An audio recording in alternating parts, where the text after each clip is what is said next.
Hey everyone, welcome to another video, and in this video we are going to talk about the 7 things I've learned since I've started working in the US. I've worked in the US for almost 3 years now. It is 3 years. It's August.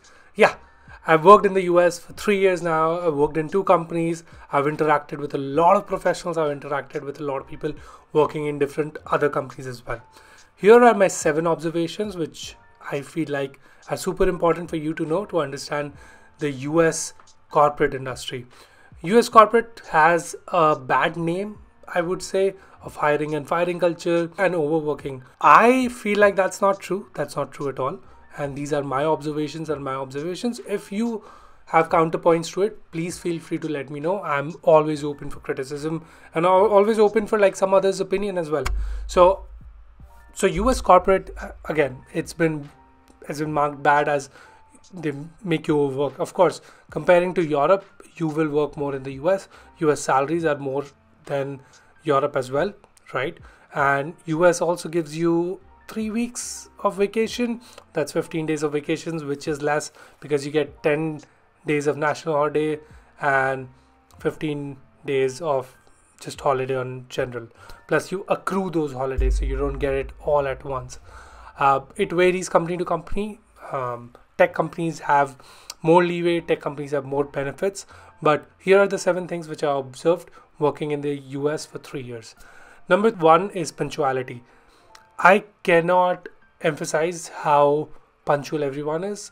If anybody's running late in the meetings, if anybody's running late on a call, they will always call you, email you, message you. Make sure that you know that they are running late. I haven't had one meeting where people were not on time. They're always on time, or they're 2-3 minutes earlier. They do not schedule meetings back to back. Most of the meetings are in Teams. Even if the meeting is in person, they will make they'll make happen anything to make to that meeting on time. And that's something I really like. It was a reverse culture shock when I went to India this year, because I'm very good with time now because of how I've been just processed and working here for a while. And when I went back to India, I would always have trouble because my friends would show up like 15-25 minutes late, and I'm sitting there in a cafe, in a bar, anywhere we are going, because they are not punctual. One more thing, that if you're interviewing with any of the US companies and you are late, that's a really big red flag. So do not be late. If you are running late, tell them immediately. I would honestly tell you to keep like 10 minutes, 15 minutes of buffer time if you're going for an interview, because that's your first impression. Now, running late, like if you're getting into the office late, is okay, but running late to meetings, I haven't seen that at all. Number 2, personal and professional life. It's amazing how much personal life US co-workers share with each other.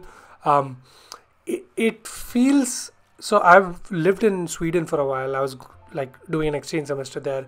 I didn't feel that warmth when it came to anybody who I was talking to, but in the US, when my co-workers are kind of like people who I can rely on. If I call somebody at night, they'll pick up my phone and they'll help me out. They share a lot about their personal life. I feel like if you are a person who's getting into the workplace and you're new, I would hold off on sharing too many things of your personal life. Why? Because some people might take offense in something you might share. So there's a fine line of how much you want to share. Don't talk about political views, because your personal and professional life has to be different. You can talk about that you went to the movies, you went to the restaurant with your girlfriend, wife, friends, anywhere. You're taking a trip, you're planning a trip. That's what a lot of people talk about. But talking about politics can be hurtful, and that's what the HR also tells you. Never talk about politics or never talk about each other's salary if you can avoid it. Now, where I am right now, I've already worked a year in my company.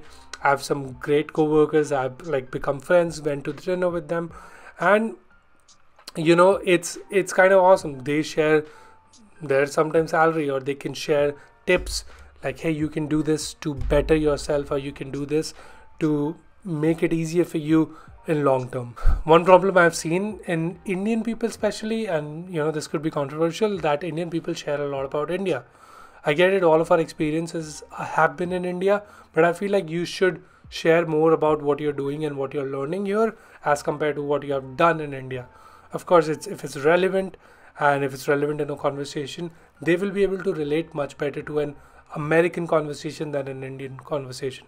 So if you're just getting into the company, it will be easier for you to break through if you talk about your American experiences, the places you visit, the shows you watch, all of those things. Before we move further into this video, I'd like to introduce you to Skillshare.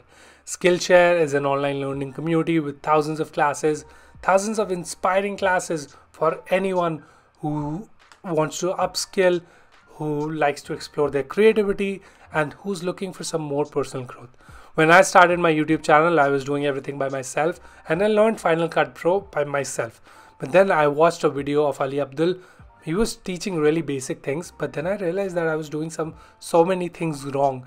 And that's what Skillshare is about. That course of Skillshare has saved me an hour every time I'm video editing, I'm doing anything on Final Cut Pro. And there are so many courses like that. There are courses on note taking, productivity, which I have like engraved. How do you think I'm doing a job and running a YouTube channel? That's how, by learning these things on Skillshare and upskilling myself and just increasing my creative aspect and my creative spectrum. If you go to the link in the description, and if you're one of the first 1,000 people, you'll get 1 month of Skillshare for free. So what are you waiting for? Go check it out. Number 3, caring about people. In both of my companies, I've always seen that the employers are caring about employees, and the employees return that care by showing appreciation in the work. Now, there might be times where you're working late, there might be time where you're kind of overworked, and I've always felt like if I've shared that with my manager, with my immediate manager, with my coworkers, something has happened about it. If there is some urgency, or if there's like, hey, I want a vacation, or I want 2-3 weeks off to go to India, because that happens often with us, they are very open to that, and they're very open to that thought. In my previous company, there were a lot of Indian people. That happened a lot there. In DPR as well, for example, I got stuck in India for 2 months because of my visa situation. They never questioned anything. They were like, hey, don't worry about it. You are there, you can work from there, and we'll figure something out. You don't take stress. They're like, go enjoy your wedding, and then we'll figure it out. And that's something which I really liked. Plus, we go out on meals, we go out for drinks. If there's any problem with me, like personal problem, I can talk to them about it, and they'll help me find a solution. Our company also gives us 10 therapy sessions for every problem we have. So if you have different problems, let's say I have having problems like family problems, I'm having professional problems, I can go into therapy and get 10 sessions for free. And that's caring about other people. Plus, right now, there's inflation going on in the US, right? Because of the inflation, our company was very kind that they gave us mid-year bonuses, mid-year raise, not bonuses, mid-year raise, that, hey, we get it, inflation is X%, we'll give you X% of raise in your salary so that you are not hurt and your family is able to get by easily, and your dollar is going the same amount of distance which it was going before. I kind of really like that. Contrary to maybe in India, I've done internships in India, so I can't talk about it, but in India, you overwork yourself. You work long hours, people don't care about you that much. They feel like I think your time is not valued as much as like, okay, you're working 10 hours or 12, like 10, 11 hours, that's the mandatory. Here, if I finish my work in 7 hours, like Friday, we are already out by 1:30. Sometimes I'm out by 1 p.m. in the day, right?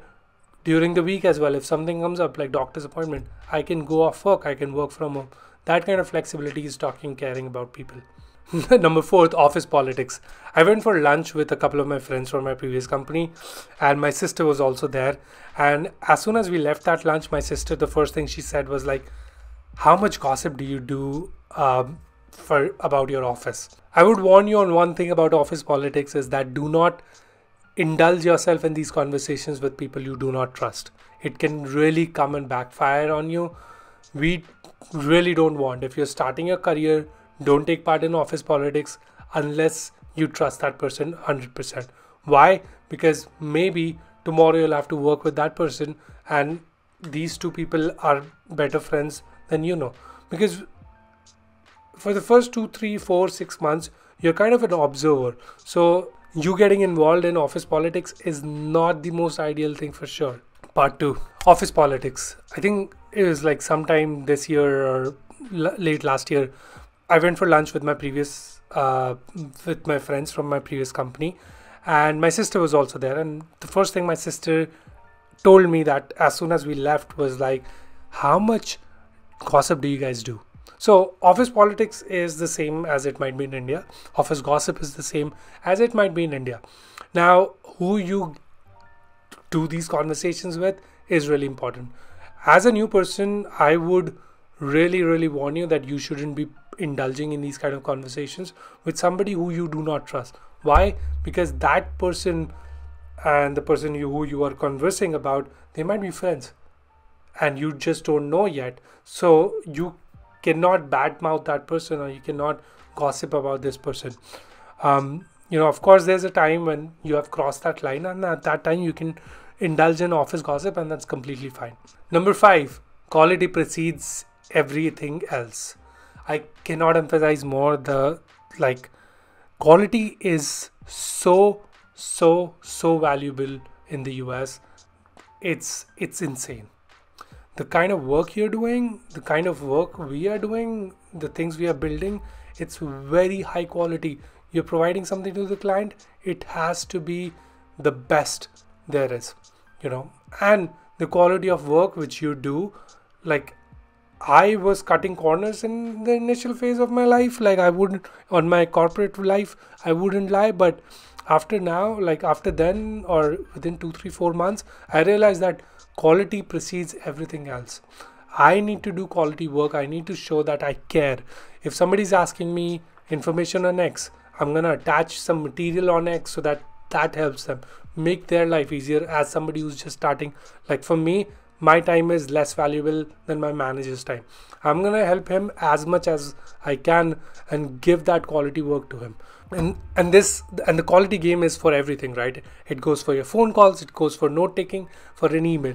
You need to show that you have that quality in you. So just remember, quality over quantity. The quality work you'll do, the more farther you'll go in your career. One more thing, ask questions. Ask as many questions as you want as you can. Why? The managers really value that, and people like to be asked those questions because they think they know a lot more, and you value their time, and you're not wasting them time by asking stupid questions. You are getting the work done by asking more questions. I had a bad habit of figuring it out myself and then waiting until a certain time and then asking the questions. Now, if I have a problem, I just ask those questions. Why? Because if I don't ask a question and if I sit on that thing for 3 days, that thing is getting delayed. It's not like college, right? People are paying you to do that work. So they want things to be worked fast. If you have a doubt, if you have a problem, ask that question and move on and resolve that issue. That's the biggest advice I can give you. Another thing which I've noticed, which is kind of a negative point, that Indians are overcompensating. I get it. We Indians are very academically competitive. We really want to overcompensate on everything and we fight for everything. But I think they're overcompensating and making it worse for other Indians who might not want to set that standard for Indians. This was a problem prominently in my previous company. There were some people who were really working hard and who wouldn't ask for more salaries, who wouldn't ask for better positions, and because of those people there was a standard set that these people will work and these people will overwork themselves.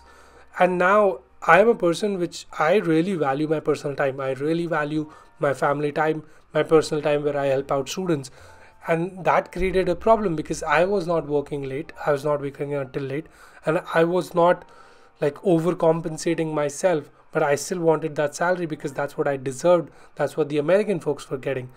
So this overcompensating thing, I kind of hate it. It happens, and they want to grow in their career. Kudos to them. If your managers understand that there might be some people who are working more, they shouldn't stereotype based on this one Indian person that all other Indian persons or other Indian workers will be doing the same thing. If your manager is not doing that, that's awesome. If the manager is doing that, that's a red flag. The last point is that you will not get what you deserve unless you ask for it. You might be thinking that, hey, if I deserve it, I'll get it, but that's not the case. Ask for it. Ask for more vacations. Ask for salaries. While you're negotiating for your job, I get it, it's your first job. Ask for more salary.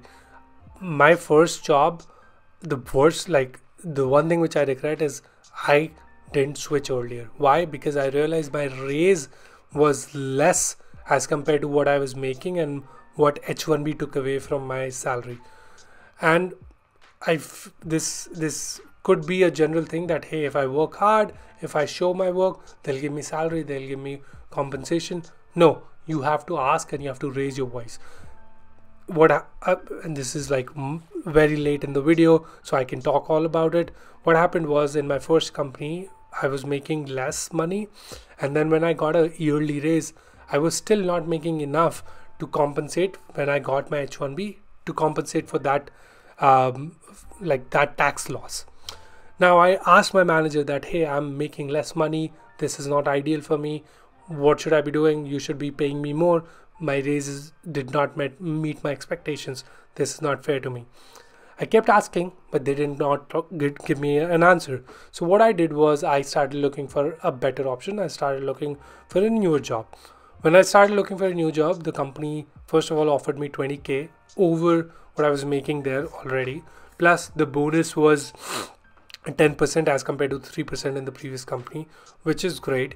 And when I went back to my manager and told them that, hey, I'm going to be moving, I'm going to be leaving, here's my 2 weeks notice, it's like, we'll match that. I'm like, I've been asking you for 2-3 months. It never happened. What has changed now? And he's like, oh, no, we want to keep you.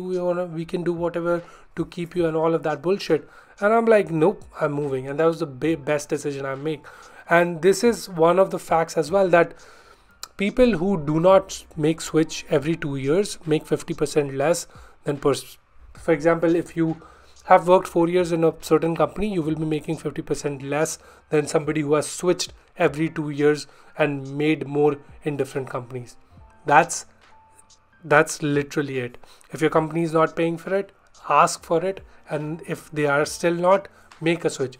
Do whatever you have to. Take an exam, do interviews, ask for referrals, whatever you have to do. If you're asking and they're not giving bonuses and raises to you, move on. Everybody's running a business here. They're making money off you. You should make money off them as well. That's my end goal. Anyways, thank you so much guys for watching. I hope this was useful for you. If you are new to the channel, make sure you subscribe. Let me know if you have any questions about the corporate world. Hopefully I'll be able to answer you. And until then, I'll see you in the next one. Take care everyone.